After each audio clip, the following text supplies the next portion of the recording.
All right, guys. Now it's official. We're in trouble. All right, good morning, everyone. How's everybody doing? Hope everybody had fun last night, whoever attended the reception. Just quick show of hands, how many people were either at the owners meetings yesterday or the board meeting, or probably more appropriately, who wasn't? Okay, we're gonna do some, we do some committee reports here. A lot of that was covered yesterday. We'll do a flyover and cover some of it. Obviously, the meetings themselves are recorded, so anybody can go back and listen to them at any time. Another quick question, how many new owners, let's say, have bought in the last 2 years are here? Okay, we got a good chunk of new owners. So this is likely a lot of y'all's first ownership meeting, I would think. So just to clarify, we do an owners meeting once a year. It's always the second Friday of September. That is written in stone unless we decide to modify it at some point in our governing documents. It'll always be held this time. It's we always do it in this room, or we have since we've had this room.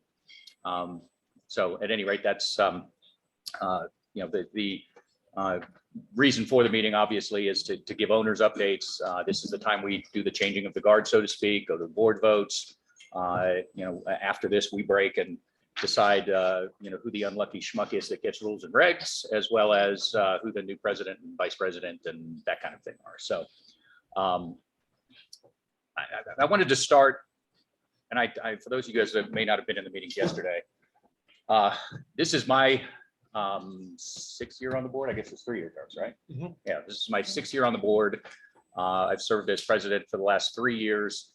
Somebody said to me last night that I'm the only stupid person that ever served for 3 years. But at any rate, I'm an hour shy of that 3-year time.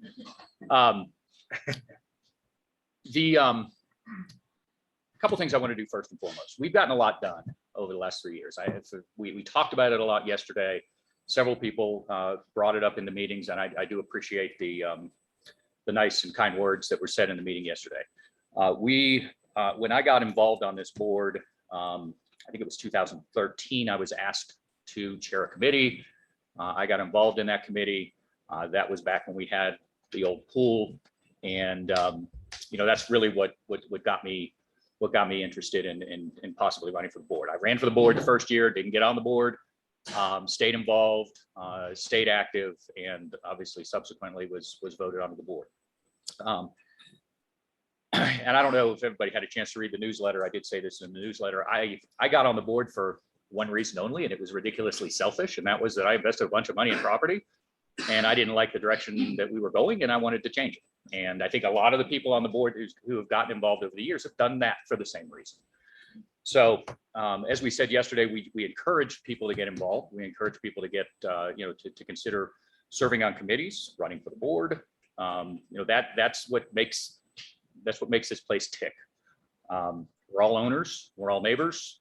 The only way we can continue to improve this property is if we have people committed to the property itself. I do want to recognize the board. Now, not all the board members here. Ron McLennan is in Houston. He's joining online. Boyd is on the phone here. I want to thank everybody because we would not have had the success we've had without a very cooperative board who all had the same direction in mind. And even the folks that have been on the board and had to step off, we've all kind of had the same focus, and that is a focus on improving the property here. And I certainly think we've done that. If you go back 3 or 4 years ago, we had a lot of reliance on the Glacier Club.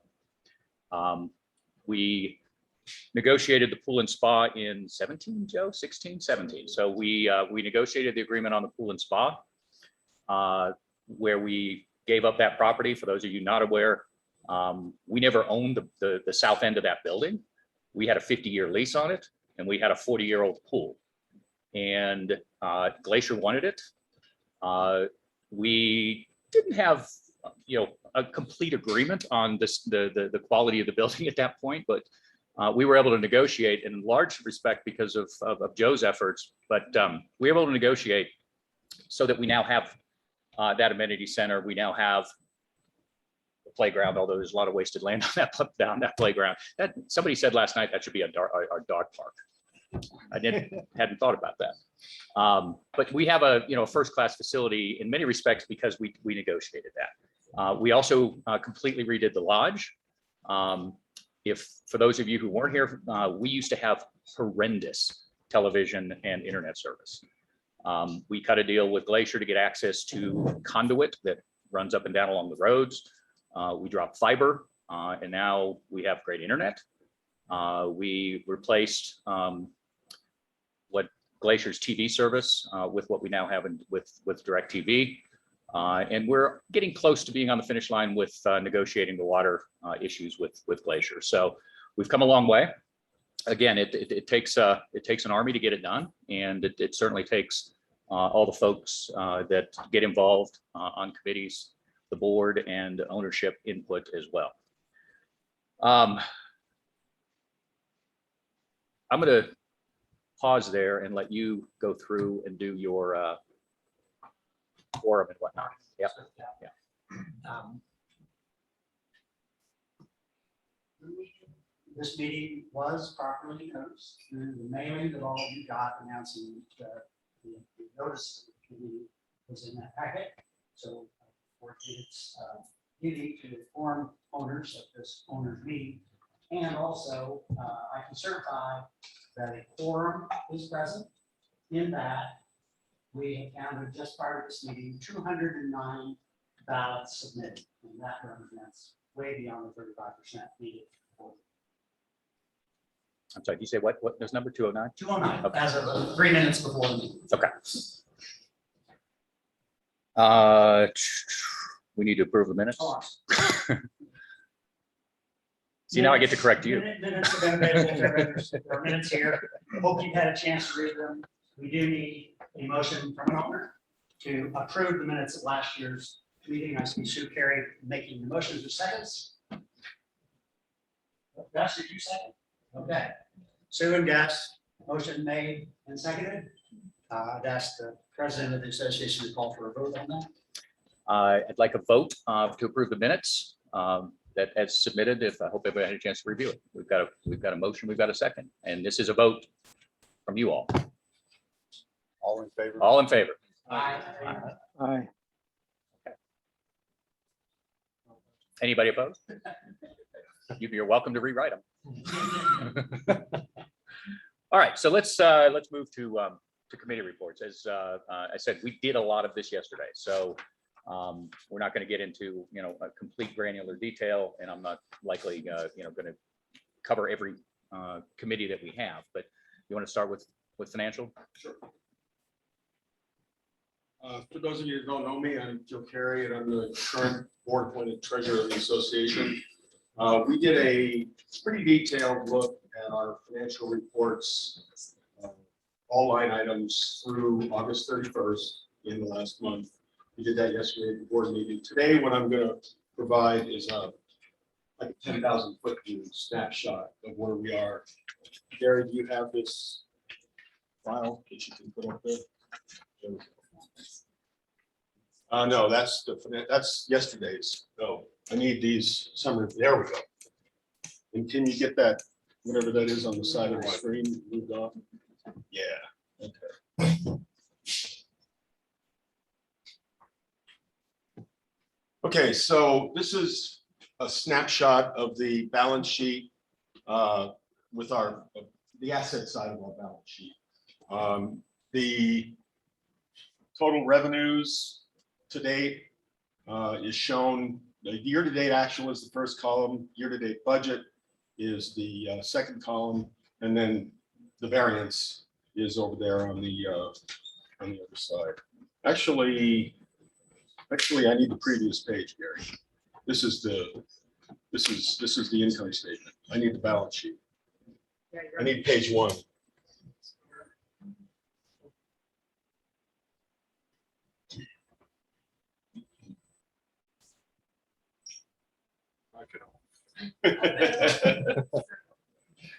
There we go. All right, now it's starting to look familiar. Yep. And clear that guy on the side off there. Can you see the full screen? Ah. There we go. Okay, good. All right, so this is our current position as far as assets, mostly cash assets, bank accounts. In our operating account, currently we have 271,000. That's 207,000 that's shown there. And then the last year there was a little more money in the account, 271. The rental program, that's a year-over-year accumulation of surpluses from the rental program, receipts and disbursements. And that money actually belongs to that account, it's kind of not an association, it's not association money, although it sits in our operating account. The capital account is the place where we keep the money that we spend on our special projects, one-time projects that we do throughout the year. Permanent reserves, those three accounts you see there total up to $754,731. That's the current permanent reserve that we have to spend in case of emergency or big projects that might come up. The special projects account is an account used by the maintenance department to pay temporary workers, people that come in and do landscaping projects, social and things like that. The resort fees, this is where we keep the money that is collected from rental tenants, rental guests. They're charged $30 a night, a resort fee, and then eventually that money is paid monthly to Glacier Club for their portion of that. That's required, as you know, all of you have memberships in the golf club and you have rental units.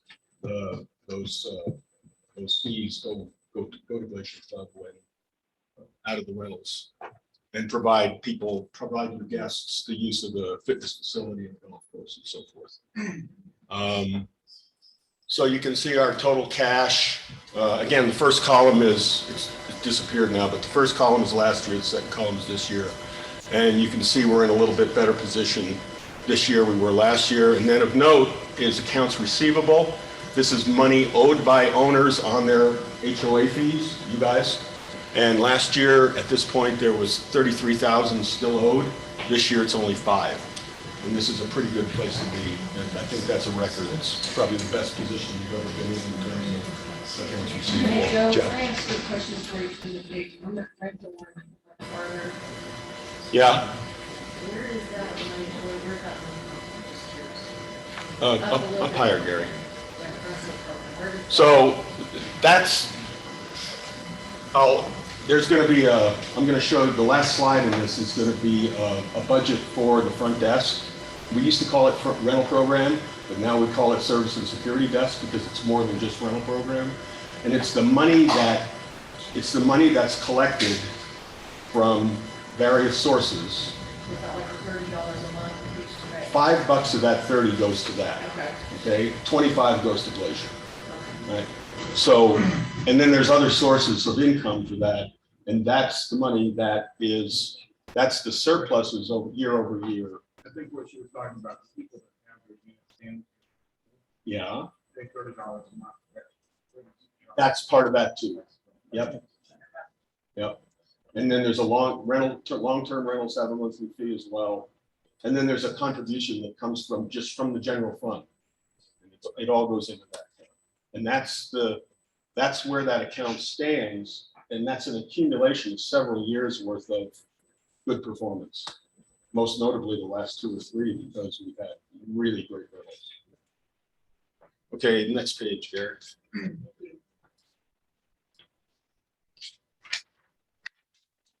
Okay, now this is the income statement, and this yellow area is our operating account.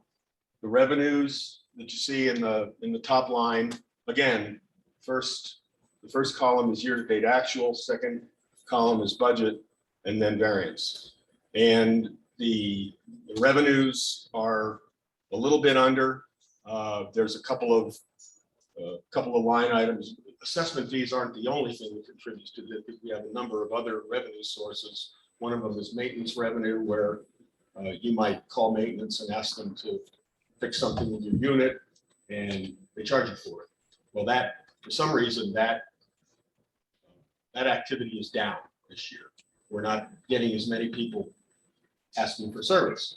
I don't know whether they're going outside or maybe things aren't breaking. That's a good thing. So that. I think revenue is Tim a would little down. dispute that. Was I that? think Tim would dispute that. Yeah, probably. Yeah, but he's dealing with the stuff that's not inside the units, it's in the bowels of the buildings. This next line, that says drawn from operations capital projects. That's actually money that's drawn from reserves to support capital projects. We contribute money to reserves every year, we take money out. And generally speaking, we increase the reserves year over year. Administrative expenses, this is insurance, this is legal fees, this is salaries of our exempt staff. That's a little bit down because the expenses is down, and that's good because our legal fees are less this year than we budgeted for. We haven't had write-offs, is also write-offs against unpaid HOA fees. We had none of that. Everybody's paying their fees. Good, congratulations, like it. And then we've had our accounting costs. We have an accountant in town. Years ago, before we hired Elisa to be our business manager, we paid a fixed fee annually for accounting, and we came to an agreement with that firm to pay a smaller fee for support throughout the year. And as Lisa's worked into the job, we found we really don't need that. So all we need from the accounting firm now is they do our taxes and they do an annual look at our financial reports. So we're spending less there. Operations spending is also under budget. We've had some lower maintenance costs. And this will catch up a little bit towards the end of the year because, as you might have seen at High Point, they're doing the exterior touch up, the maintenance on the outside of the buildings, and that's still to be done in Gamble, Pinecone, and the Lodge, and so that's going to catch up. Personnel expenses are down. Tim is down one landscaping staff member, has been all season. It's been tough to hire people, so we haven't paid as much in salaries. Utilities are a little over budget, mainly because of electricity. For some reason, this is a moving target that's hard to hit. We budget for electricity and it just never seems to hit it. We're either above or below, kind of go up and down. So this year we're a little bit behind on that. But the net at the bottom, that's a net plus on the plus side, revenue versus expenses. So we're in good shape. Scroll up to capital. Okay, so this is the capital account. This is where we budget for all our special projects during the year, stuff that we don't do year over year, every year. And the revenues, a portion of the revenues from association fees go directly into that to cover these expenses. Capital projects are something we plan to do. We don't always get them done. This year's been a little bit difficult in hiring contractors and hiring staff to complete these projects. So we've had to defer some of the projects. So that's why that spending on the second line there looks considerably lower than the budget. We'll still get some things done this year, but frankly, there'll be a number of items that are going to come next year. Hopefully when people are more willing to work. Question, Yes, is this year-to-date calendar year or? yes, calendar year. Our fiscal year is calendar year. Yep. All right, want to go to the reserves page, Gary? So this is a look at where your, where our permanent reserves are. The carryover from the previous year, the $615,000 is shown at the top. Next line is this year's contribution to reserves. We have three units, 2 units that are owned by the association, units 110 and 114. They're both rented long-term, and the association enjoys the revenue, and it goes directly into reserves. We don't spend it, we put it right in our savings. Are Yes, those the units in the lodge? 110 and 114. So they're both in They're both in the lodge. rented annually. Rented long-term annually. One of them is rented to a lady whose lease is up, I think, this month. Maybe not until October. Yeah, and we're not sure whether she's gonna re-up or not. And then the other one is leased to an employee, one of the front desk people, right? Yeah. And so that revenue is a plus. It helps offset your dues, so it's a good thing. We also have a third rental unit, interestingly enough. We lease it from an owner, and then we sublet it to a tenant, and we make money on it at $200 a month. Yeah. So another good deal, right? Still doing that, yeah. Interest income is down a little bit.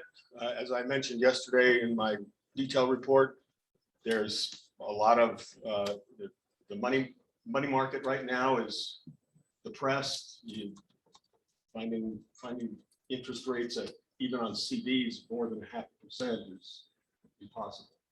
So we'll hope for better rates as our CDs roll over and they get rolled over into renewed accounts. And then the transfer from capital is the yeah, right. This is the money that comes in from the capital accounts. And then again, I showed this on the other slide, drawn for capital ops projects. Now that's shown correctly there because it's money that comes out of reserves and put back into the special capital projects. And then the net at the end of the year. So that's the target for the end of the year for where our reserves should be. Then the last one. This is you asked about this. And this is what we call the service and security desk. The income is all of the fees that are charged, like the $30 a month, the long-term rentals, the resort fees, the contribution from the general fund. That's all the revenue that goes into that line. And the reason it's above budget is because there's been more daily fees from rentals that have been over what was planned for. The admin expenses, this is things like the office supplies, the computers at the front desk, and making keys, things like that. Personnel expenses is the staff at the front desk. And then prior year carryover of funds was just a surplus from the prior year that we added in this year. And again, we're showing a plus, we're showing on the plus side here. So that is what I have. Any other questions? Oh, I got one more slide, sorry. I always like to show this. This one, Gary. Yeah, there we go. People always say, where's my money go? Well, this pie chart, and I wish it could show you the whole thing below, but each one of those slices there shows, and I thought we had those labeled at one time, didn't we? They're Have them labeled? tiny on the bottom. Yeah, okay, there we go. And I know that's hard to see. So this is our total budget. Scroll down, scroll up there or down or whatever it is, so I can see that table. Yeah, right there. So there's our total budget, $2.8 million. And this is where the money goes. A big hunk goes to utilities, electricity, cable TV, internet, all that stuff. Water. Water, forgot about water, yeah. Thank you. Yeah, water's half of it. Don't or forget, don't almost. forget water. Personnel expenses is salaries, maintenance of the buildings, the capital projects, admin expenses, which I explained to you previously, insurance, and then contribution to reserves. So that's kind of a breakdown, a major breakdown of where your money goes. Questions? Peggy? I may have missed it because I don't see all the movie. Is there a list of projects that the board is working on? I mean, are we doing this or that? Yes. It'd sort of be nice to know. Yep. What's happening here. So in the meeting yesterday, I presented the detailed financial reports. And I said, if you want a copy of this, and you can't read it, but I'll show you. Well, that's okay. If I No, can no, get no, that, that's fine. Online, I have. But it's not current, it's last year's final. Well, the This budget, is- the Here's budget's your online list. too. So is that going forward? What's? Well, it's what's going on right now. Okay. Yeah, and if you want a copy, you want to see that, if you want to look at that, just ask Lisa, and she can send you a copy. And that's also part of our budgeting process. So when we do the budget in November, that will be updated and you'll see Yeah. line items of things we anticipate spending money on. What's going on? Tim tells me he's already got a wish list going. Oh, good. That's always a good thing. Somebody else? Are the reserves fully funded or are we plus or minus? Oh, plus. I mean, we're fully funded. Is it, does Colorado require us to have? What's Kiowa say about that? Yes. We are well over what Kiowa requires. We're actually, because of the way we do this, because we put money, $237,000 into reserves. Scott worked this deal where we changed our declaration so we could get financing, Fannie Mae and Freddie Mac financing, people that wanted it. In order to qualify for that, Fannie Mae, Freddie Mac, government says you have to put 10% of your annual budget into reserves. It doesn't say if you're a $3 million HOA or a $15,000 HOA. It doesn't differentiate. So for us, that's a big hunk of money. And we never put that much in. But now we put that much in, which covers that rule. And then we draw it out to cover our capital projects. That was that. It was 164 million. Yes. That answer your question? And, hey, excuse me, Joe, can we get the audience to speak up because the people online can't hear your questions? If we can't, then let's. Well, we can repeat them anyway. Yeah. Karen?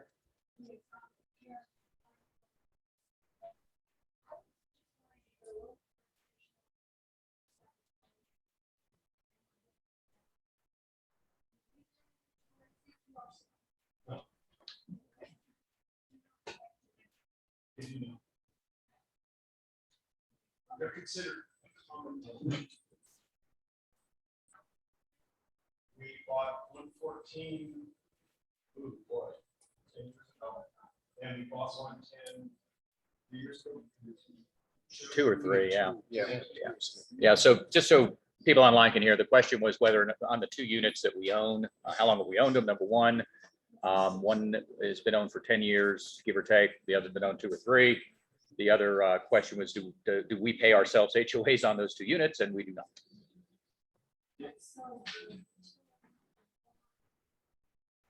Well, the utilities take out. Through the rent.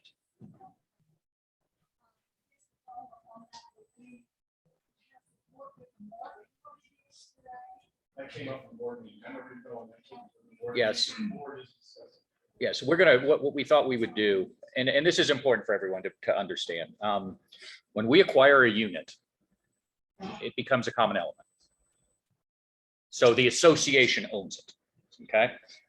We can't sell it without every owner, not every owner, two-thirds of the owners. We can buy it. The board can make a decision to buy. Yes. We can't sell it because it becomes a common element, which means everybody owns theoretically that unit or piece of it. So, Says what? No, no, I mean, there might be, I think there's a Glacier and Ken Stone's a Glacier employee. Yeah, there's some employees that do, but Individual Glacier doesn't. employees that own this. But Yeah. not, Glacier does not own any. I don't think we have any, I mean, they're all individual owners. At one point, I think owned some, didn't they? Purgatory? Didn't they own units at one point? I don't think so. Oh, they did. They just had them in a rental program. Okay. Rental program. Yeah, so anyway, the point I was making is because when they become a common element, before we can sell, we have to have a vote of all of the owners. And we have to get, I think it's 66 and 2/3 approval for us to sell those units. So the thought process is for the new board, probably to have Julie do an analysis and on, what we could sell those for. And if the determination is made that we should, which there's a legitimate argument that is something we should look at, especially in light of some of the expenses that are coming up, then, we would have to do that via vote. So we can't really list the property because the damn thing's going to sell in like 3 days until we go through that voting process and get approval to do it. Does that make sense? Any other questions? Well, the answer, how do we acquire them? And I think last night I was talking to foreclosure on. No, I don't know about 110. I mean, no, 110 we acquired, we We just bought it from the owner because it was adjacent to the conference room down there in the lodge. And we at one time thought we'd open that all up and make it bigger. That didn't happen for various reasons.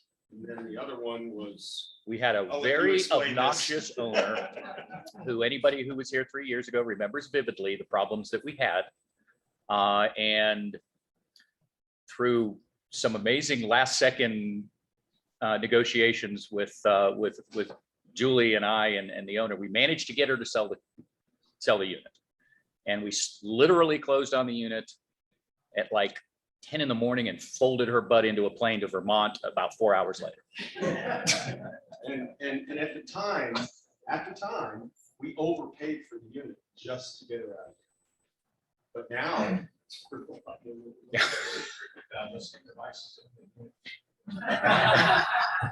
A lot of history there. Any other questions? And if anybody wonders why Vermont, it was because we let her know that was another state that had weed. Probably not. Word is she's back. Not here, but she's somewhere. Anyway, okay, Gary, you want to bring Todd up? So every year we have an audit of our financial reports. That the current audit report for 2020 is on the website. We used to hand out copies, kill a bunch of trees. We don't do that anymore. If you want to review the audit report, you can see it on the website. I'd like to introduce Todd Beckstead. He's out of Grand Junction, Colorado. His accounting firm. He's the third party that does our audit. And I'm going to turn it over to Todd and let him speak to you about that. No, quick Sure. question.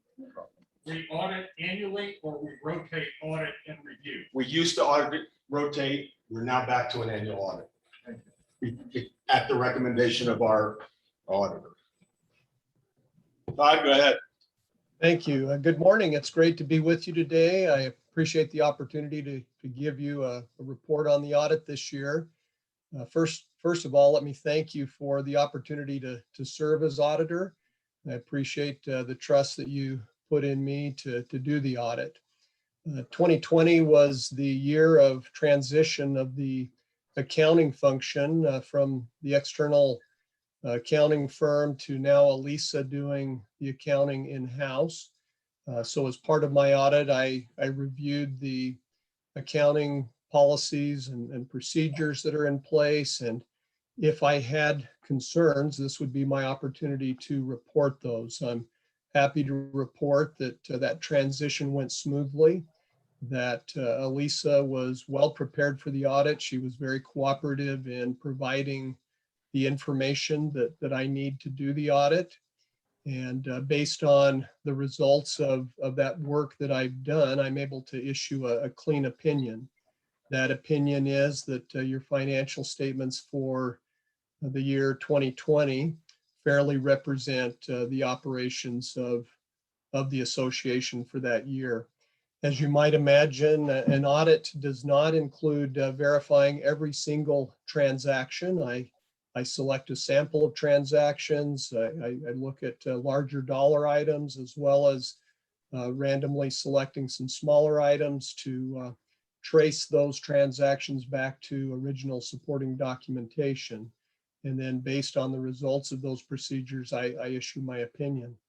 This would also be my opportunity to let you know if there were any disagreements that I had with management in terms of accounting for the transactions of the association. I did not have any disagreements. Again, Elisa had things in good order. There were a couple of adjustments proposed as part of the audit, pretty standard. I recorded depreciation expense based on the depreciation schedule provided by the external accounting firm, and also a few of the association's capital assets were identified as having been disposed of, and those were written off during the year. So nothing out of the ordinary to report. Things went smoothly, and I'm issuing I have issued a clean audit opinion. I'm happy at this time to answer any questions you might have. Any questions for Todd? Anybody up here? Thanks, Todd. Appreciate it. Thanks for My joining. pleasure. Thank you.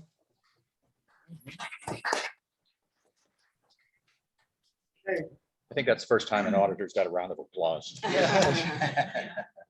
Since the issue of our own units was brought up and the value of them, it's probably a good time to segue to Julie. So Julie is going to give a real estate report, which should be about as rosy as as we've ever had. I'm happy this time, yeah. So we have these little handouts for you guys. I'm Julie Glenn, and this is Savannah Glenn. We are with Sotheby's. We have an office right here in the main lodge. If you'd like to come visit us, we'd love to say hi. But if you don't have one of these, we're happy to hand some out now. If you don't have one, it's the stats, camera on stats. I'm not going to spend a lot of time on this. Everything's really self-explanatory on here, but you can see right here, I'll just give you a couple highlights. Sold listings. I took this from 2018 to today, and we go September to September since this is me. So that's what I ran this report on. So if you can look at sold listings here, High Point, from 19 to 20, there was 5 units that sold High Point. This year so far, from September to September, 15 units. And if you just take that right down the line, your average price per square foot, our average price and the difference of the price, you can see from 2019 to 20, it started at $293. It was up 28% from 2018.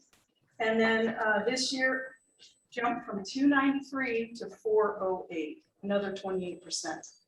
So we're seeing great gains here. The lodge itself, I mean, the lodge you would think would be a little bit more impressive. But if you look down at the average price down below on the first page on the lodge, you'll see that it jumped from 85 to 96 to 122. Now, lodge units today, unit number 304 that was just remodeled, that was a total gut. I think I sold that for $80,000. It was a real estate agent that bought it. They remodeled it without furnishings and sold it for $175 this year. So we're seeing just huge jumps. We're breaking the ceiling every other week, it seems like, on a lot of these. Pinecone seems to be really stable. Not a lot of sales over the last 3 years, but the percentage is pretty stable, 6, 7, 8% an increase, I think is what it is, sometimes 3%. And then if you go to page 2, you can see the sold price to the asking price. This is interesting. The second section down there. Well, the first section, you can see price per square foot. And you can see across the board where it's come from 2018 to now. We have a unit right now for sale in Gamble Oak, 1,200 square feet, listed for $385. We have another unit that's in the lodge. This woman wants to list 491 square feet. It is immaculate, beautiful. She wants to put it out there for $350. That's a bit of a stretch for me. So I'm gonna have to talk her off the ledge I think, on that one. But sold to asking price, 99% High Point. You can see right there, Gamble Oak 100, Pinecone 99, and the lodge is over asking price always. Most of the time it's at or over, unless it's a total gut. And then we see very close to asking anyways. Days on market, you can see that, and how things were sold, whether it's cash, loan, or other. Other might be a FISBO, might be a repo, you know, a VA loan, yeah, something like that. And then right now, currently, these are my current ones. Under contract, towards the bottom of the second page, you can see where we are as far as under contracts. We have one closing today, unit number 844 in Pinecone, that's closing today. We got a little controversy on the list price on this one. People said I underpriced it, but I think the situation was different in this particular case. I listed it for $349, which is where I had the comps at the time when I listed it. And it sold for $426. So that unit was 1,292 square feet, I believe. So you can see here, we got 2 in the lodge that are under contract, 2 in Pine Cove, 1 in Gamble Oak, and 1 in High Point. Active and new listings, we only have 3 on the market. So it's been a challenge. We have a list of buyers, as you can imagine, 12, 13, 14 people just on our list. Doesn't include the other real estate agents that might have them on their list. So if you're thinking about selling, this is the time to sell. Unfortunately, now you get put on the buyer's side. So you got to find something comparable or better. Difficult to do that in this market. So on page 3, you can see the residency. Thank you, Gary, for that information. And then down below that, Ken Stone has provided us the information on the memberships, what type they are and how many there are. Comparables. And then on the last page, I just put in this so you guys would have an idea of what's happening. And this is through our DAR office, second quarter stats for all of the mountain area. So this includes Purgatory. This is all the mountain area outside of in-town Durango, condos and townhomes. So you can see those numbers there. And if you guys need something emailed to you, just let us know. Savannah and I are in the office generally. We try to be there all day most days, but it's difficult. We're out and about. It is a very busy season right now. That's me. Any questions? Yes. I know this is probably not of interest to you or certainly your responsibility, but as a retailer, I'm always concerned about why I might lose a customer. And I'm very grateful when a customer tells me why they are leaving. Curious if you or if Taco has ever considered doing an exit interview to determine why they might be selling. And is it something that we did that maybe caused them to want to leave Cameron? Wow. Well, that's a great point. I took over Julie Houston's business in just the end of last year, September of last year. So I think that's a great, thing to do. We haven't done it yet. We certainly can talk about it. If you have ideas, anybody has ideas, I'm happy to put together an exit interview. The problem with that with me is I don't have all the sellers and I don't have all the buyers. Understand that would follow, I think, on Taco. Yeah. If we were interested. I mean, I'm thrilled that we've got new members coming in. Sure. I'm not so thrilled we've got huge turnover. Well, I think a lot of the turnover right now is probably they're taking advantage of this market. That's the bottom line. I mean, you're gonna. It would be nice to have that confirmation from the exiting owners. It would have to be a volunteer. Yeah, I mean, yeah, they would probably just say, hey, would you like to fill this out? And they certainly could or couldn't. Sure, you can't force it. Sure. I suspect that if they were leaving because of something we'd done, we would have heard about it. Just my gut. Yeah. Yeah, I, Which lot, can you tell me which lot it is, just went on the market? number 315. I think they are just put that under contract last night. Oh, and it's under contract. I think it's under, I haven't looked this morning. But I know they got an offer yesterday, which is surprising. So, yeah. So what are the appraisers saying about, you ever pick a price for? It's been a challenge for the appraisers, but I'll tell you this, you know, when we hit the ceiling from just like number 304, when that was sold at 80 and he remodeled it, didn't do a full remodel, but he remodeled it. And that sold for 175. The appraisers are calling all of us saying, wow, how? So I think it comes down to this. They call and say this, Julie, how many offers did you get on this? And I say 5 or 6 or whatever it was. Typically it's 5 to 7. It has been, it's very difficult. And so now they know that the value is probably there and there's a market for what we have and there's people that are wanting to buy it for that price. So typically they're kind of jumping over the past comps to start the new comp. Because it's just all over the board right now. And that's a national problem for appraisers. It is. It's I mean, people, I don't, you know, anybody who lives in Texas, especially Dallas or Austin, I mean, the amount of money pumping in there. Yeah.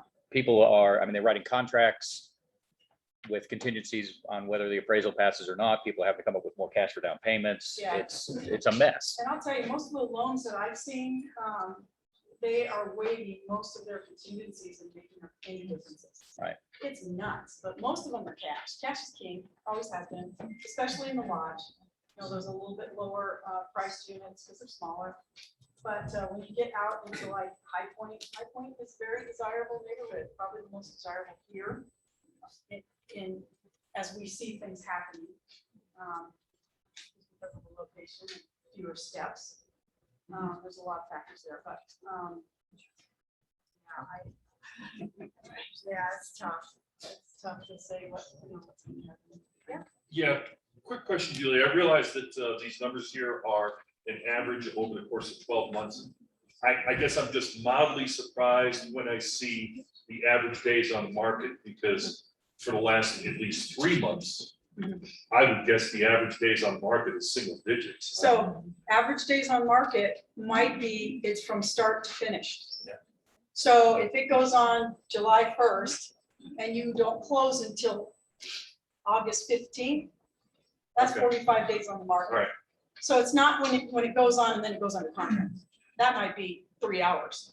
And if they have a loan that, depending on their lender, that sometimes takes a while. And a lot of that too is, you know, when we start in September, people, especially right before COVID, the market was slower, right? So the market was slower, so we had days on market a lot longer getting into COVID. And then once COVID hit, people were like, I'm getting out of the city. So then we started seeing that clock tick down. So, but there's a lot of carryover there, especially you see it in 18 to 19, 19 to 20, as we were in COVID.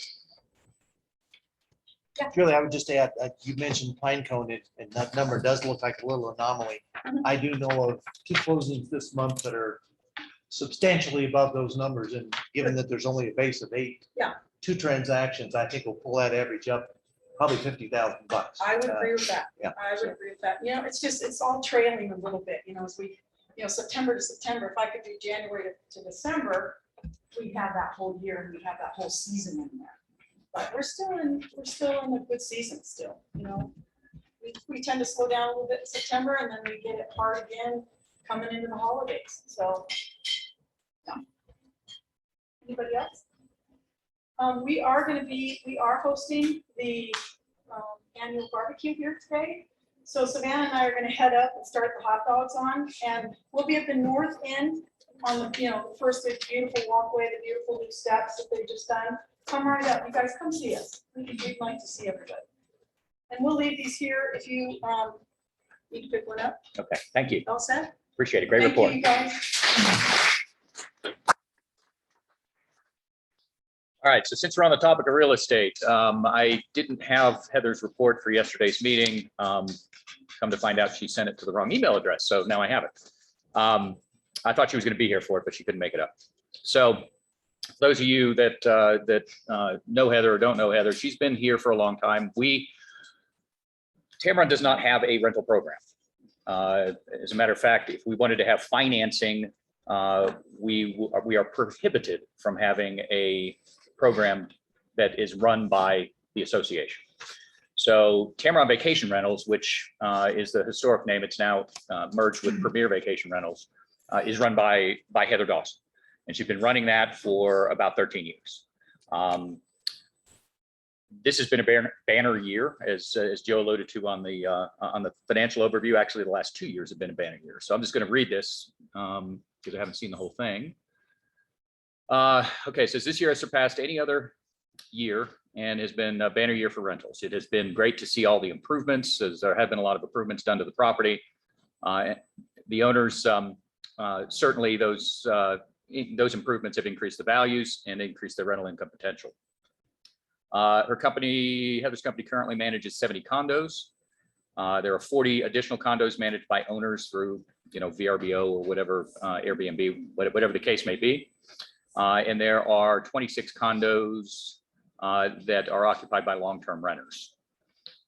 Of the total 110 short-term rentals, 48 are in the Lodge, 19 are in High Point, 25 are in Gamble Oak, 18 are in Pinecone. I don't know if y'all may not see these. We occasionally get comments from renters. We've got a lot of positive comments over the last 2 years. Heather shares those with us. The amenities have been a huge plus.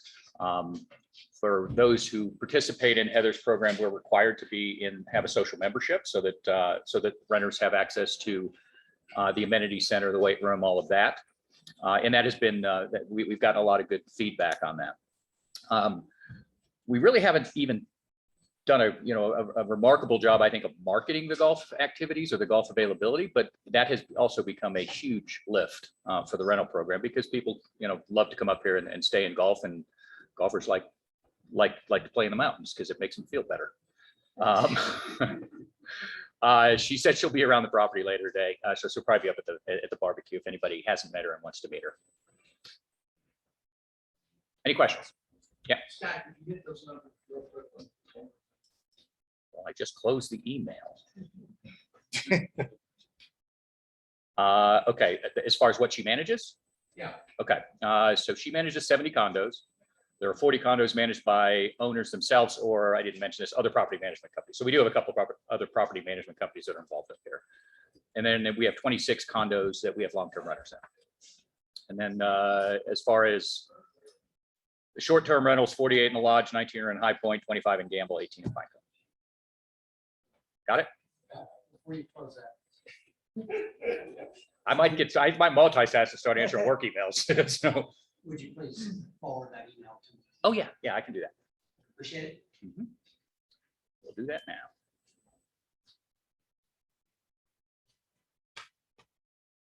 Okay. So next on the agenda, I did want to spend. Oh, I'm sorry. So I was trying to hear all those numbers. 380.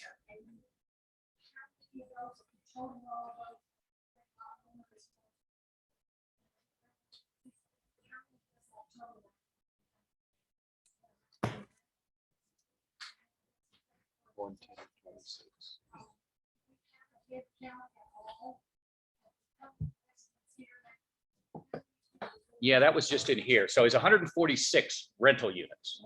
Then that includes long-term. So not, out of 380, so 146. When you say second home, is that? It's a delineation as to how you typically when you buy when you get a loan to buy a house, you have to say, am I going to be owner occupy it? Is it a second home? Is it an investment property? So these are people that bought it as a vacation rental, or not as a vacation rental, as a second home. Whether they're here, I'm up here 4 times a year for board meetings and maybe a week at Christmas. I have an investment. I mean, I consider mine an investment property. Is it a second home? Yeah, second home for whatever days I'm here. So typically that's because you don't have to disclose anything when it's cash, right? I mean, you're just, I would say that, what was the number? It was in here, right? Of the permanent owners, full-time residents, 61.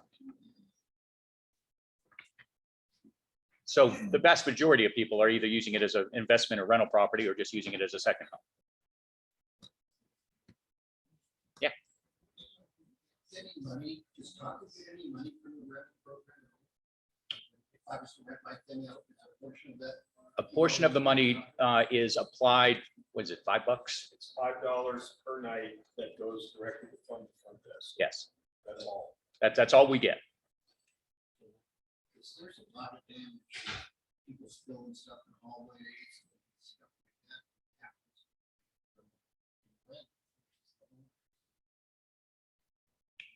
I don't know that we know whether it's owners or renters or dogs or you name it. I mean, that's just part of being a business. Any other questions? Okay. I should have done this when Tim was here, but let me ask you to chime in a bit. One of the things we covered yesterday, and I just want to address it here since some folks weren't in the meeting yesterday. One of the areas that we're going to be focusing on going forward, I think somebody had asked specifically about a list of projects. We have, a lodge building and the cluster buildings that are 40 years old. They have aging piping infrastructure that has become an issue. It's an issue that we've been aware of, and from a standpoint of we know we've had to make some repairs, but the repair frequency is picking up considerably. So we've formed a committee. Tim covered this yesterday. You can listen to it on the recording, but I'll summarize quickly. He's met with a consultant in Denver to advise us on the best path forward. We have looked at, can we sleeve the piping? Can we put inserts in it? But what are our options? That consultant has made some recommendations. They will likely be put under a contract here, but the new board will have to approve that so that we can really define what work needs to be done. There is obviously the lodge is the biggest issue because we have a lot more units and a lot more piping there. But the same issue to a degree exists in the clusters also. So we do have a committee for that. Eric, you're on it. Boyd is on it. Kathy's on it. Yes. Do I remember that correctly? Okay. Correct. Yep. Obviously, Tim is involved in it. That is not something that we budgeted for this year. We budgeted a small portion. I think it was $50,000 to begin the study. That was back when we thought we might have some other options. We spent what, $8,000 or something like that, wasn't that the number? Yep. To do some cameras and some exploratory work. So the budget will be the budget meeting in November. We will address that and likely we'll move forward with that. I would share with you that it's going to be a big project. We don't know the cost. We don't know the dollar amount yet, but everybody needs to be aware. And I put this in the newsletter last year. One of the reasons why we did make some adjustments to assessments last year and to reserve contributions is to begin preparing for this. Once we start the project, it will likely happen, in the course of a year or less. But again, we're not far enough into it to really study or explain what that's going to look like. That's why we need to hire a consultant. So again, this was covered in the board meeting yesterday. If you want to listen to the recordings, you can do so. Does anybody have questions about that? I just felt like it made sense to address it while everybody was here.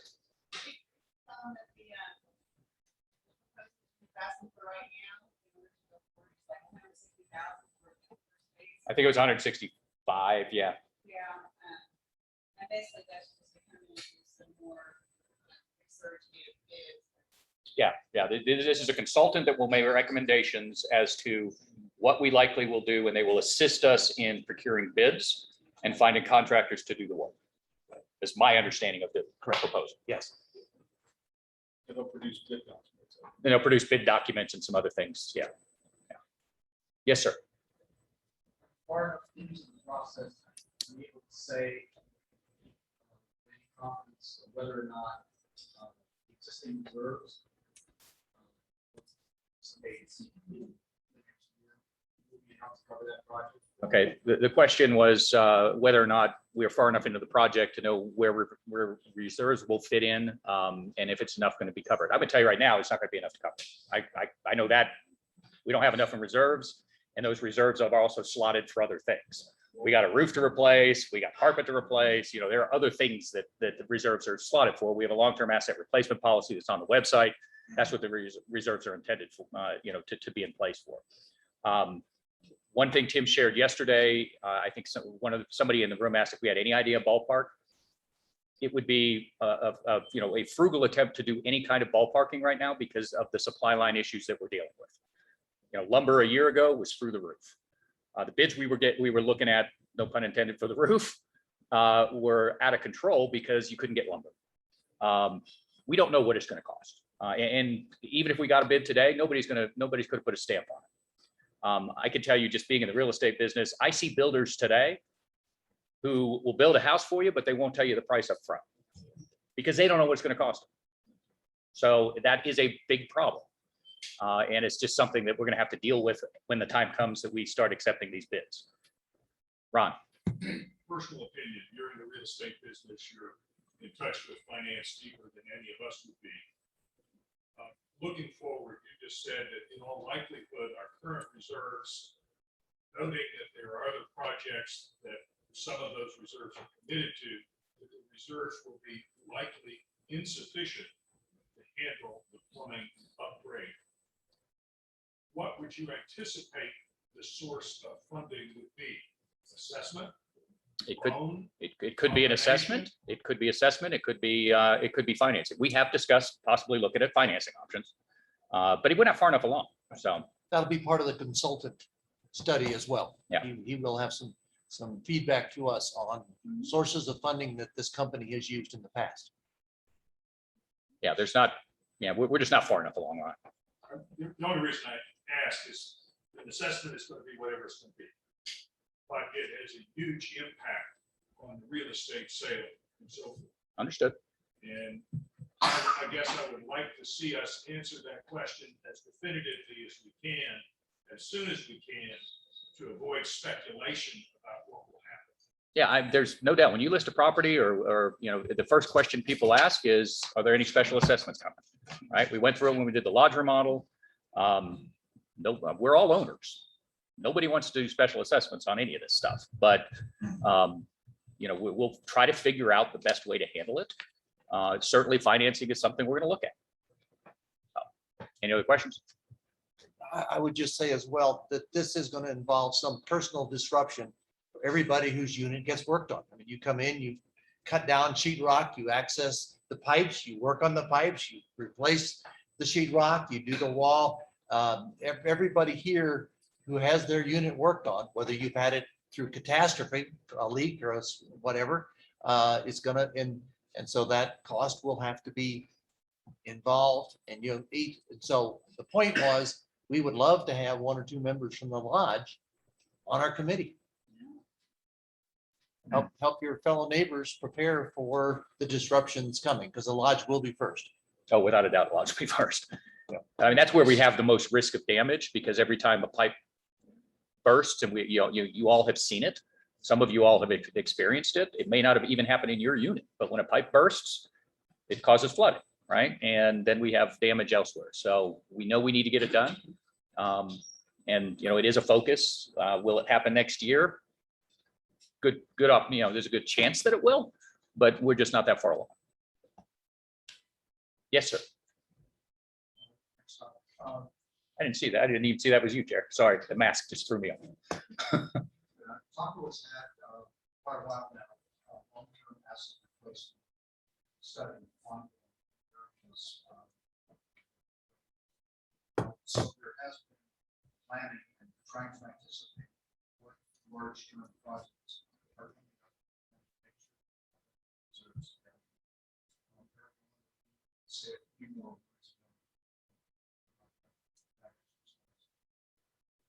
Well, okay, yeah, actually, by Colorado law, every homeowners association in Colorado is required to have a long-term asset replacement schedule.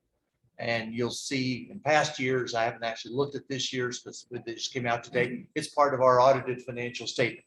When you see the report from the auditor, it actually includes that spreadsheet. It's also on our website. We have made efforts as a team, primarily Dave Dunn in past years, to go through every long asset that has an expected life on our property. We've got like 3 pages of them. We estimate the life, we estimate the replacement cost, and we try and factor that into a reserve calculation that anticipates that when this particular asset, a classic example would be our elevators, which we set aside money for many years. Those were roughly $400,000, but we had the money on hand, paid those in cash, and there wasn't a hiccup. There was no special assessment because we anticipated properly. The plumbing is a little different. We actually thought this was more of a manageable problem.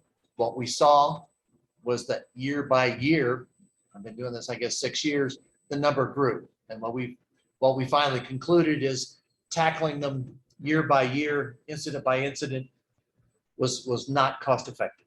And that's why a year plus ago, we started the research on a different way to tackle the plumbing, which is cast iron pipes, the plumbing issue, mostly waste. Yeah, wastewater.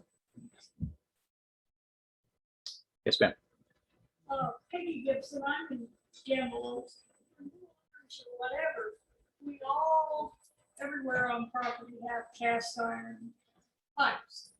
So when those leak, it's the owner's responsibility. Now, I know the lodge is different, but I just want everyone to know wherever you are, you're going to be responsible for a lot of redo of those cast iron pipes. We've had leaks in various units that we've had, and they pull them out, and maintenance does a great job. But like I say, it won't all be Cameron's responsibility. Like Eric just said, inside the walls, drywalls, this and that, it all gets sorted out. Yeah, And for us, it was all pretty much, we're down there, we don't have anybody above or below, so it was all, and I'm sure Michael was in the same. I've had the same thing. You bet. Yeah, oh, yeah, it's a big surprise.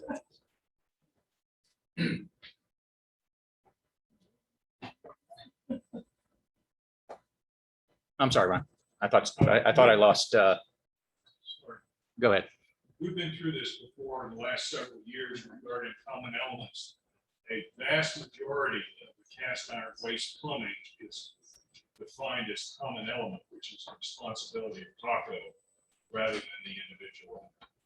That's not the case. Yeah, in some cases, yeah. I mean, I think the plumbing within the unit itself is owner responsibility, if I remember the As term. for instance, though, between the floors of the lodge, that plumbing, the waste plumbing in particular, is a common element. It's the responsibility of Taco. I would think so, yeah. Well, I mean, that'll be part of the analysis we do, and when we try to figure out how we have to allocate the costs. Any other questions? Yes, ma'am. Wanna change the subject? Absolutely. I don't want to talk about this anymore. I'm relatively new, Julie East, I'm in Pinetown. Okay. My question is about the locks on the doors. I understand about if there's a fire a couple of years ago, that's the owners, that's why we have to call and tell them we're coming and all that kind of thing. But I'm not renting my unit out. I'm only here for the summer. So can I not change my lock to a regular key lock? I got locked out last night, as a matter of fact, and that's twice since I've been here. Key card. What's the official ruling on whether you can change your lock or not? I'll let you answer that. Well, I know we have people that have changed their locks. Okay, so there's a Uh, lot. but our- Because I've been but- told by different But our people prep, that no, there's a so lot. here's the situation. It's a safety issue, number one. Right, I understand. We need to be able to get in and maintain the property. We can't keep up with individual keys for 380 units. So go ahead. You're in Pinecone, and when we did the remodel in Pinecone, every door got different. Every door has a key card lock. you can ask maintenance to disable the key card lock. It'll just open, and then you use the deadbolt. Lock. I've been doing it for Yeah, years. hold on. The deadbolt has the rest of the keys. Deadbolt has the rest of the key. And that has to be maintained. You, the maintenance has, that deadbolt lock has to stay as is. You gotta keep it. Maintenance has a master for emergency. Okay. So that's I've been doing it for years. okay. Thanks for clarifying, Joe. All right. Gary wants to say something. And people, new owners ask me this all the time, and I recommend that you keep the Onity key enabled. And the reason being, and this happens occasionally, somebody comes here that they've been gone for 3 months, they think something's missing in their unit, or they think somebody's been in their unit. The Onity key card, or not the card, but the lock can be read. You can plug into that. You can get a reading going back 100 openings. You can see the date, the time that it was opened. You can see who made the key. If it's a master, if it's one of the maintenance master keys, whose it is. You can see all of that. If you disable the Onity lock and just use the deadbolt, all that goes away. And how does he get that information? Where do you have camera? Okay. I'm sorry? How do you get what information? How many times your lock was opened and such? If you just ask us to read your lock, one of the maintenance guys will go down there, plug in, and then that gets plugged into a computer up in the office, and it comes out as a Excel spreadsheet. Okay. Thank you. Some of the master key logic. I'm sorry? I said for master key, you keep a logic who checks out the master key. All the maintenance staff has a master key. And we encourage owners to have a copy of their unit key in the lock boxes that we have in the office, because it happens all the time. No offense or anything, but people come up here, I left my key at home. Okay, we're not gonna give you a master, but if we have a copy of your key, we can give you that. And use that if that's what you wanna do. But we really want to keep a copy, but every deadbolt, every front door deadbolt has to be, as Joe said, on our master system. Because if there's a water leak or a smoke alarm or something like that that's going on in your unit, we are not going to go back to the office to get your particular key, go back to the unit to open up the door. We're going to use their master key and we're going to go in immediately.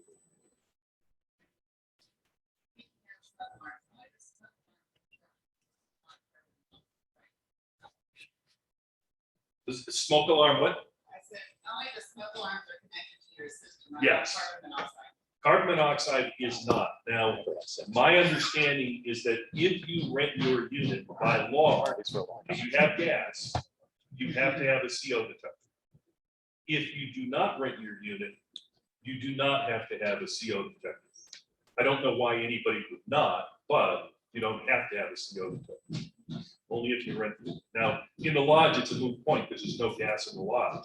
And the S units in Pinecone and Gamble Oak have no gas, so it's a moot point there as well.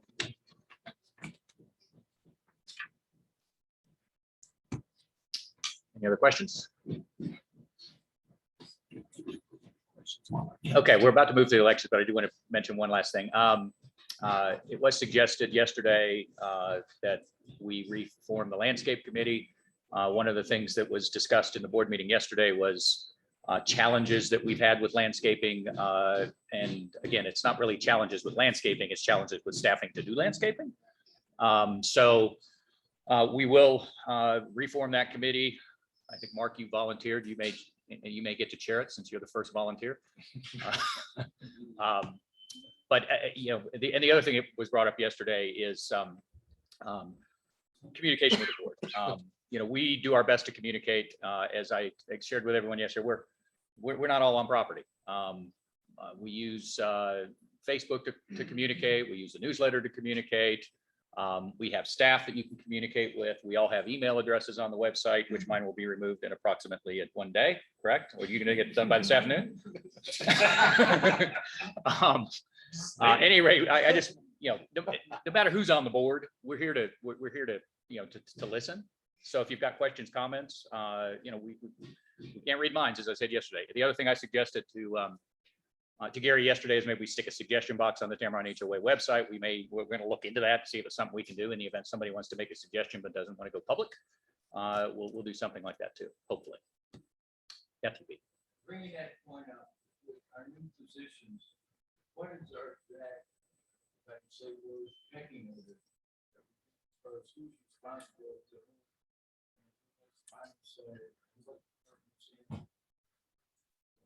I'm not sure that I follow the question. Pecking order where? Well, we've got Gary, we've got Elise, we've got Tim. So Gary, Elise, and Tim all report to the board. Who's what? Gary, Elisa, and Tim all report directly to the board at this juncture. I'm sorry, All report directly to the board at this juncture independently. board being you or everybody, or, I mean, you gotta be able to talk to one person. right? It depends on the topic. All right. It depends on the topic. I mean, Tim may call me, Lisa may call me, may call Joe, even though he's not on the board, but he's been dealing with finances. So, and I will tell you, it's not, it probably isn't the ideal structure, admittedly, but keep in mind, we have 2 people we hired last year that we weren't really sure, how we wanted to set it up. So that's why we set it up the way we did. Might it change in the future? Sure. But we haven't made any decisions along those lines at this juncture.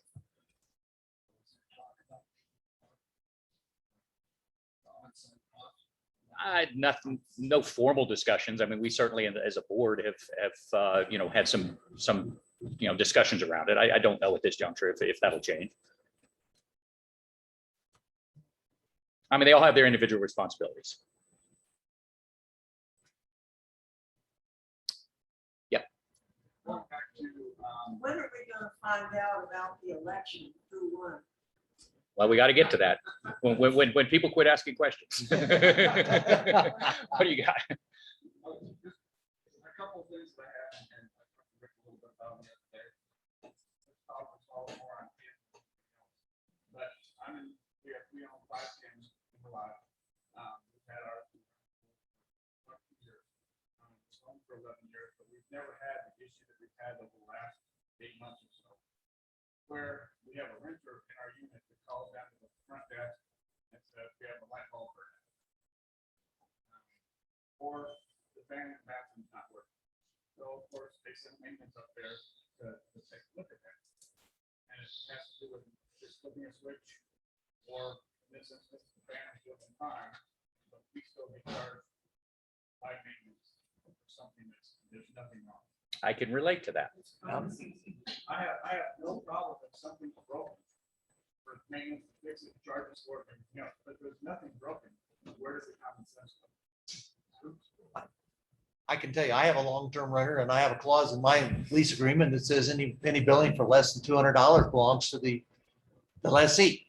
But that's a long-term rent, That's a long-term renter. Oh, you're talking about a short-term renter? short-term vacation rent. Okay. Yeah, I mean, Tim, I'll ask you to chime in there. I mean, obviously, our staff, I don't want to call maintenance a revenue source, but the reality is it's a revenue source, right? So it's offsetting other things that we have to pay. I get it. I got 4 units all in the rental program. Believe me, you preach to the choir.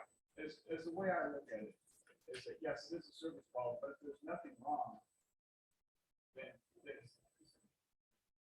we're already paying the HOA salary, and if there's nothing wrong, they find out it's just somebody that doesn't have sense to start switching, then how can I charge $12.50 or $25 for that service? So that's okay.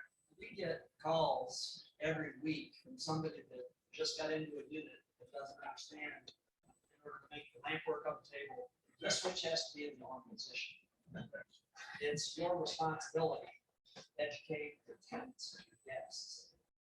Please, come to my office, we can write something up, I've got a laminator, we can tape it or pin it on the wall, but when we're working on work, we get a call. I can't turn my lights, I can't get my lights to work. I gotta drop what I'm doing. Go show them where the light switch is, show them how to run the light switch, and then go back to what I'm doing, and it's very disruptive. And it's not fair for me not to bill because somebody didn't put a sign up and give instructions. I will do whatever the ownership wants me to do, but right now, that's our position. Can I recommend a welcome sheet, so that whenever somebody comes in and has, where there's a welcome sheet that says, this is how the electricity works, this is. It's like, I mean, 2 years to get people to leave the washing machine. And they put a sticker right on it that says, leave it up. So that's just, if you've, got somebody calls in about the light, with the switch, you just tell them. We do our best to troubleshoot on our phone, at which point we don't bill.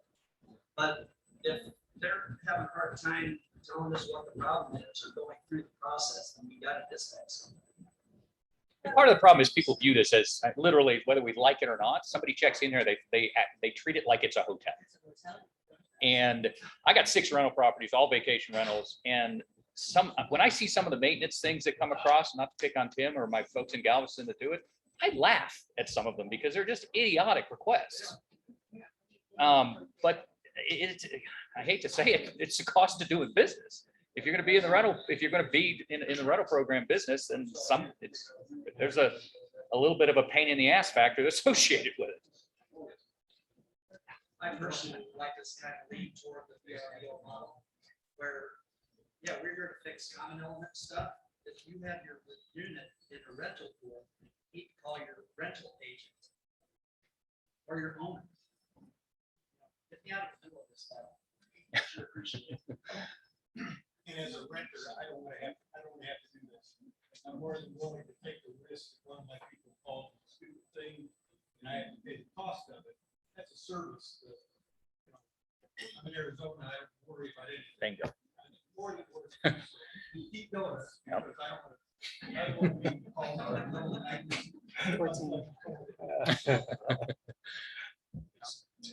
Yeah. I hesitate to do this, and some of you people have heard this story, but I'll tell it one more time to a group of people. I didn't believe this when I first took on this job 9 years ago. I didn't believe the story. I started doing a compilation of all the work orders of all units on the whole property. And I had heard this story, but I didn't believe it until I actually came across the written work order. Some guest had called the front desk and complained that their television was black and white.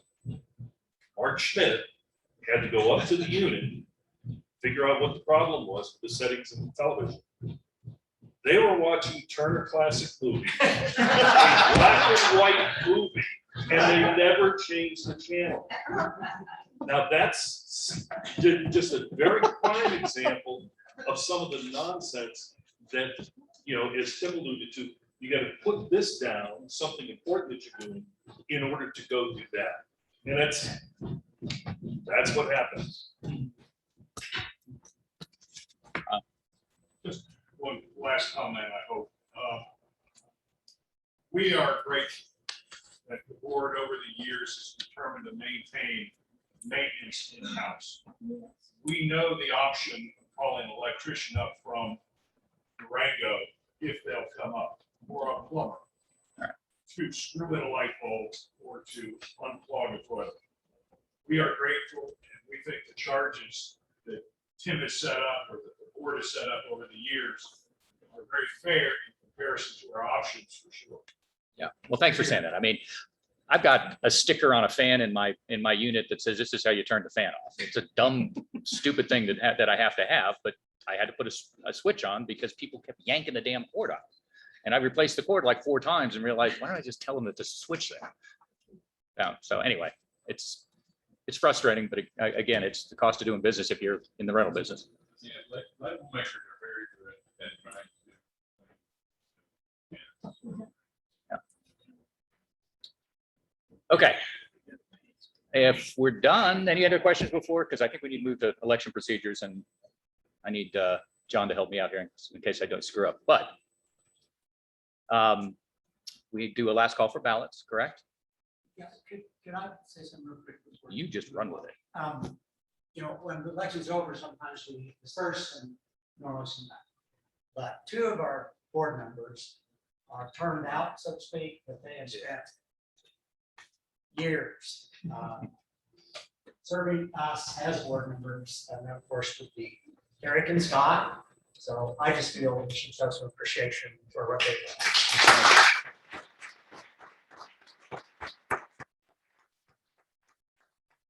Appreciate that. And okay. So I believe we have to do two things. Number one, as everyone is aware, we've got, I don't know if everyone's aware, we've got 6 people who have submitted applications to run for the board. John Niebling, Markham, is it Paleza? Pelosa. Boyd Hodges, Don Carter, Jerry Q2, and TP Larkin. If you haven't turned in ballots, you'll have an opportunity to do that. I think I need to call for nominations from the floor in the event anybody here would like to nominate someone else to be on the board. And hopefully you've talked to that person before you throw their name out there. Any nominations? Okay. None being submitted. I guess I close all the nominations, and if anybody, they're turning the ballots out front, right? So where you checked in or signed in, if there's anybody who hasn't turned in a ballot, you need to do that. We will begin the counting and we'll take a break now unless there's something else I need to do. And probably take 15, 20 minutes, and then we'll call for everybody to come back in. Good? All right. And Thanks. Thanks, sir. thank you, Rob. Okay, so the ballot calls for a couple of things that we need to do before we do the election results. First of all, is there any unfinished business that anybody would like to discuss or address? All right, I like punctual. Any new business? Go. Just want to say something about golf. Oh, go ahead. Well, we have a pairing thing. Yeah, you can cover all that. Yeah, I just want to, yeah. So any of y'all that are golfers that are playing in the tournament tomorrow, 10 o'clock shotgun. The weather forecast looks pretty good. I think there's a slight chance of rain in the afternoon, but isolated, so it's probably hopefully it won't affect us. We have 44 players, 11 groups. I've submitted the names to Glacier and to Elisa. If you're a golfer playing tomorrow and you haven't paid your tournament fee yet, please go to the front desk on your way to the hot dogs and stop and play your fee. If you want to get in some practice, some warm up before, I'd get down there 9-ish or maybe even a little earlier tomorrow morning, get on a car and get up to the practice facility and hit the balls. Because it'll be shotgunning in the carts directly from the Valley Clubhouse here. What time can I go up, Joe? What time do you want? You go you're 2 hours early, guy. And Perry's party is today, at 4 o'clock.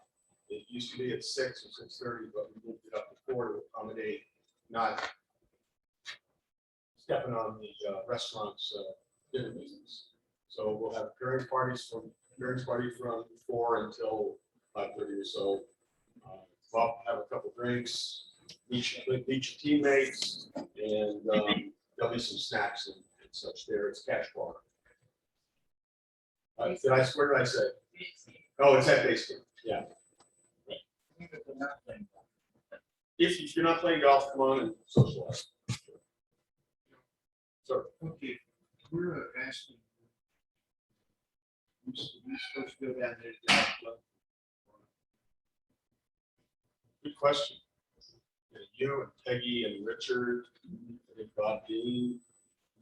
I'll find out. I'll let you know. I'll send an email out quick this afternoon to let you know.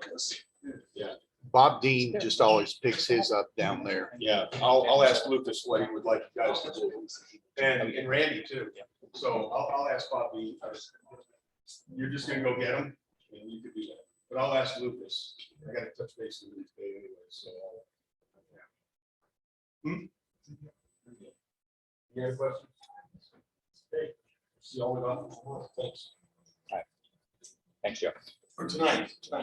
Okay, so we're going to announce the election results. Just so everybody's aware, the election, the ballots are not counted by staff of Taco, board members. We have our auditors, staff that cast the ballots. Obviously, we had those electronic and paper ballots, so our county went faster this time. So we have Michelle Sanio from Frederick Bank and Anna Smith from Meadows Associates that are going to announce the results. Thanks for having us today. The results of the ballot counting is in alphabetical order, so it's not by any number system. Three are Boyd Hodges, Jerry Q2, and John Nealon. That's it. Okay, thank you.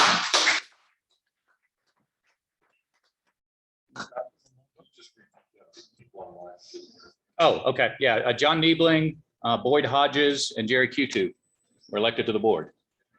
And Eric and Scott have been unanimously voted off.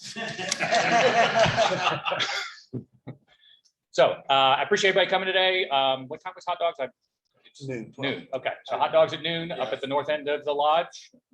I haven't been up there yet. It sounds like they've really done a good job redoing it. So look forward to seeing everybody up there. Thanks for joining, and thanks for letting Eric and I be part of the party. Do